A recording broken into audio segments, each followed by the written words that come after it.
Medical sales might seem straightforward, but here's something that'll blow your mind. Some medical device sales reps actually scrub in and assist surgeons in the operating room. That's right. They're not just selling products, they're literally helping save lives. That's fascinating. I never would have guessed sales representatives would need that level of medical expertise. What kind of training must they go through? Well, it's actually part of this incredibly sophisticated sales strategy I've been reading about. These companies have completely transformed how they approach medical sales by breaking everything down into four essential questions. The first one is all about identifying exactly who they're selling to. Not just hospitals, but specific groups like heart surgeons, radiologists, and nurses. So they're basically creating different playbooks for different types of medical professionals. How do they determine which approach works best? That's where their second question comes in. Matching specific products to these different groups.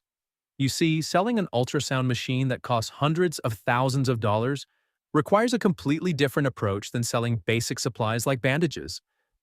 Hmm. I imagine the stakes are pretty high when you're dealing with such expensive equipment. What kind of support do these customers typically need? Well, that's actually fascinating. Some heart surgeons need reps who can provide technical assistance right there in the OR.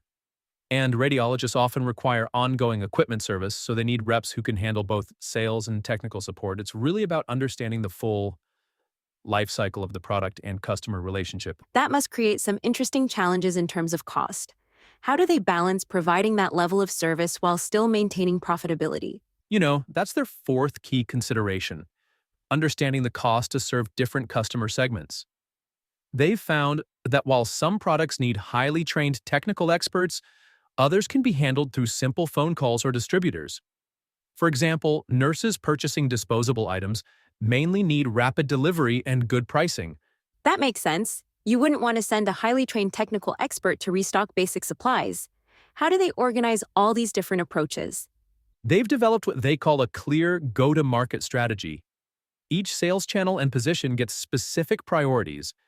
They know exactly which customer segments they're targeting and what mix of products they should be focusing on.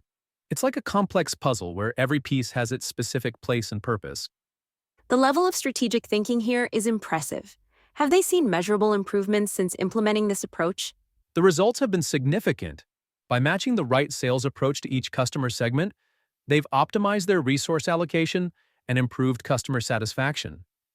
They've even found that understanding the true cost to serve has helped them make better decisions about territory planning and sales force deployment. It sounds like this could be applicable beyond just medical sales. Do you see broader implications? Absolutely right. While this example comes from the medical industry, the core principles could apply to any complex B2B sales environment. The key is understanding your customer segments, matching your approach to their needs, and balancing service levels with costs. This whole conversation has really opened my eyes to the complexity behind medical sales. Who knew there was so much strategy involved in getting medical supplies from manufacturers to hospitals? That's really the fascinating part. Successful sales strategies aren't just about having good products or salespeople. It's about creating a well-thought-out system that matches the right approach to the right customer at the right time. And in healthcare, where lives literally depend on having the right equipment and supplies, getting this right is more crucial than ever. Well, I'll certainly never look at hospital equipment the same way again. And that's what makes this so interesting. It's these hidden complexities and seemingly simple systems that often drive innovation and improvement. Thanks for joining us, where we uncover the fascinating stories behind everyday business operations.